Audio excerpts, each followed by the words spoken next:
Malika Alaroud's marriage to Abdesata Damane was to take her far away from Brussels and her family to Afghanistan. She became radicalized.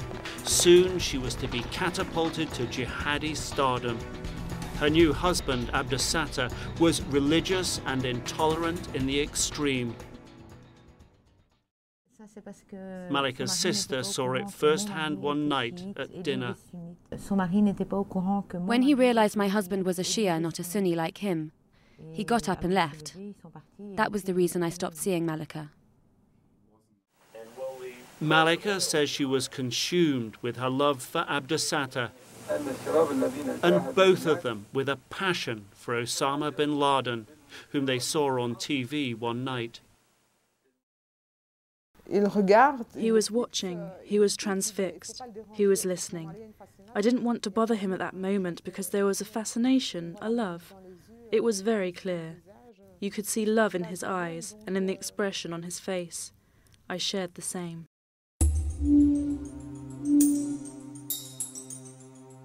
It was at this moment, she says, he decided to go on a jihad. He left for Afghanistan in the spring of 2000. In January 2001, Malika followed him to Jalalabad in eastern Afghanistan.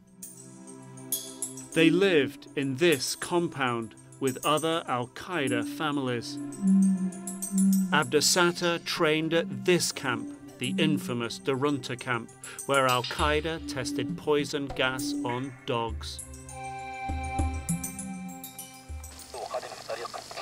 Al-Qaeda commanders taught Malika's husband to fight for Osama bin Laden. Abdesata dreamed of being under his orders. He dreamed of pledging allegiance to him. His dream was to meet Osama, to shake his hand and to put himself under his orders. At the time, bin Laden lived in the south of Afghanistan, near Kandahar, but made regular journeys to Jalalabad to meet his devotees. It's very easy to describe the love that he felt because I felt it myself. It was identical. Most Muslims love Osama, like I love him myself.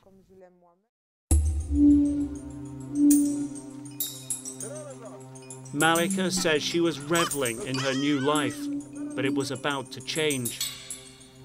In early August, Abdesata left on a trip.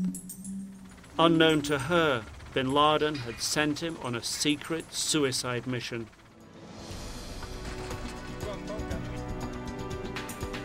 He was on his way to kill this man, warlord Ahmed Shah Massoud.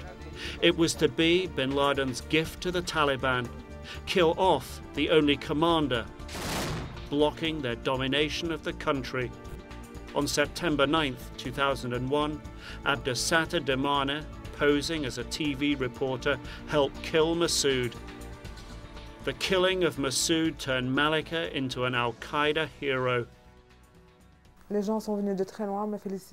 People came from far away to congratulate me, to embrace me in their arms. They were happy for me because it's the pinnacle in Islam to be the widow of a martyr. For a woman, it's extraordinary.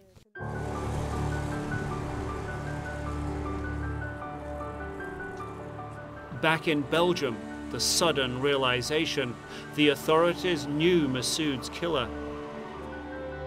This picture, given to us by Belgian intelligence, was the link. I think that the photo was published on a certain time at television, and one of our human sources identified on this television production the photo of Abdesata Damane.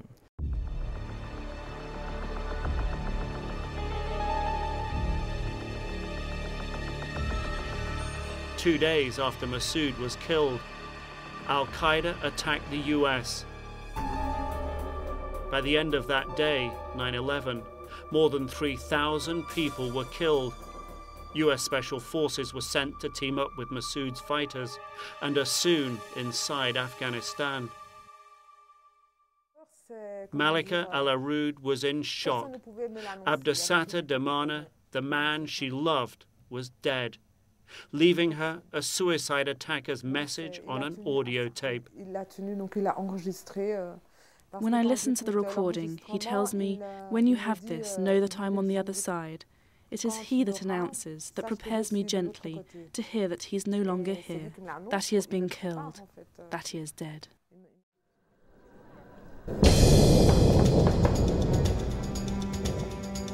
But she didn't have time to reflect.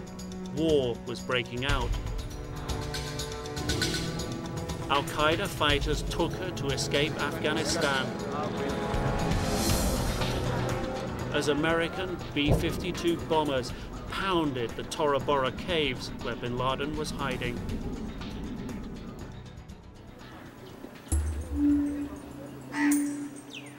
She showed up at the Belgian embassy in Pakistan's leafy capital Islamabad, and she was taken back to Belgium, where she refused to answer questions. Police were forced to let her go, but not out of sight. We developed a position of intelligence around Malika, thinking we have enough elements to prove that there is possibly a terrorist organization on our territory. We opened an inquiry with all the possibilities that gives us to enhance our intelligence position, or and to gather elements to prove actually that on our territory a terrorist organization, part of Al-Qaeda, was present. She moved in with her younger sister, Saida. There was a whole period where she was very sad. Whenever she thought about him, she started crying. Malika barely left the house. She developed a strict interpretation of Islam, pushed it on friends. Over the internet, she found love again. Moez Garsaloui, a Tunisian radical living in Switzerland. She moved to Switzerland, married him, and joined his online jihad. It's where in 2006 she agreed to meet CNN and show us how she runs her website. A website Swiss police say was aimed at radicalizing others. Here I am going to the Al-Qaeda section of my website. She explained how her site carries full, uncut versions of bin Laden's speeches. Her dead husband, Abdesata Dimane's image, a reminder of what motivates her. Malika was taking her war to the next level. She is, in fact, one of the leading jihadist person on internet. Her site on internet attracts very much interest from other persons, and that's the reason why, of course, she is a target for intelligence services. Using her status as the widow of an Al-Qaeda hero, Belgian state security says Malika El Aroud effectively became a standard bearer for Al-Qaeda recruiting.